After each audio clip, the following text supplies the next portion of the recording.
Bienvenue à tous. Aujourd'hui, dans l'Europe des projets, je vais vous parler du Centre européen de musique. La musique est en effet un pilier important de la culture européenne, avec sûrement l'audience la plus large du secteur culturel et créatif. C'est un élément essentiel de la diversité culturelle européenne qui peut avoir le pouvoir de changer positivement la société.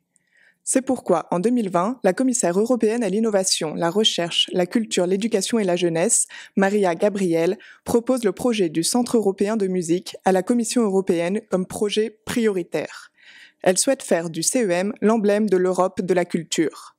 Elle est appuyée dans cette idée par Sabine Verheyen, présidente de la Commission de la culture et de l'éducation du Parlement européen, et de Demis Christophidou, directrice générale de la DG Éducation, Jeunesse, Sport et Culture de la Commission européenne.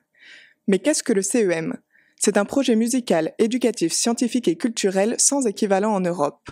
Installé à Bougival, dans les Yvelines, ce projet, porté par le chanteur Jörg Chaminet, veut relier les maisons de la cantatrice du XIXe siècle Pauline Viardot et de Georges Bizet, compositeur de la même époque.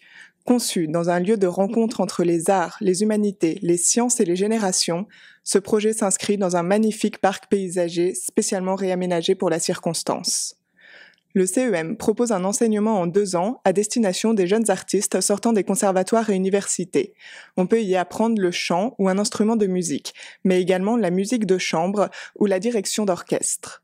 Alliant formation, transmission, création et recherche, le Centre européen de musique s'inscrit parfaitement dans les différents programmes culturels et européens tels que Creative Europe.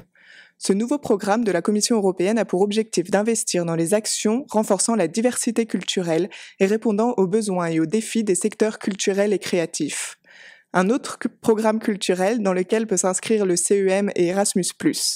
L'élargissement d'Erasmus à une nouvelle catégorie dédiée à la formation des musiciens verra ainsi le CEM tête de ponte de ce nouveau programme. On ne le sait pas forcément, mais l'Union européenne fait beaucoup pour le secteur musical en mettant en place plusieurs programmes de soutien. Outre Creative Europe, on retrouve Music Moves Europe, le cadre global des initiatives et actions de l'UE en faveur du secteur musical en Europe. Son but principal, depuis son lancement en 2015, est de promouvoir une véritable politique musicale européenne pour faire concurrence à l'influence américaine. C'était Marie pour Eyes on Europe. Merci à tous et à toutes de nous avoir suivis et à la semaine prochaine pour un nouveau projet.